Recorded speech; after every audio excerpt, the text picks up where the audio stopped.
কৃষক গরমের কারণে গরুর সব দুধ দিয়ে দই বানিয়ে খেয়ে ফেলে। তারপর কৃষক এ গরম কাটে না। তারপর কৃষক কবুতর এর কাছে গিয়ে রাগারাগি করে। তারপর কবুতর কৃষক এর জন্য লেবুর ট্রাক নিয়ে আসে। তারপর কৃষক লেবুর পানি খায়। তারপরও কৃষক এর গরম কাটে না। এখন কবুতর কৃষক এর জন্য ডাব নিয়ে আসে। এত কষ্ট করে ক্লান্ত হয়ে কবুতর কান্না করে।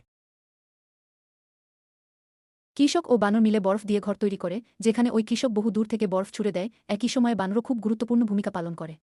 কয়েকদিনের মধ্যেই ঘর তৈরি হয়ে যায় এবং পরে কৃষক ও বানর মিলে মাঝখানে বসে আইসক্রিম খেতে থাকে ও ঘরের ভেতরে আরাম করে। একদিন যখন কৃষক ঘরে থাকে না, তখনও একটি ভালো আভাস পাওয়া যায় এবং ঘরটি আগেই গলে যেতে থাকে ও ভেঙে পড়ে। যখন কৃষক এটি দেখে তখন কান্নায় ভেঙে পড়ে। কৃষক মুরগির সব ডিমের অমলেট বানিয়ে খেয়ে ফেলে, তবুও তার পেট ভরে না। তখন সে কবুতরকে ডিম দিতে বলে। কবুতর বলে অনেক ডিম নেয়। কৃষক সেগুলোরও অমলেট বানিয়ে খেয়ে ফেলে। এবার তার পেট ভরে যায়। কিন্তু তারপর কৃষকের পেটে ভীষণ ব্যথা শুরু হয়। তখন সে কবুতরকে মেরে তাড়িয়ে দেয়। কবুতর কাঁদতে থাকে।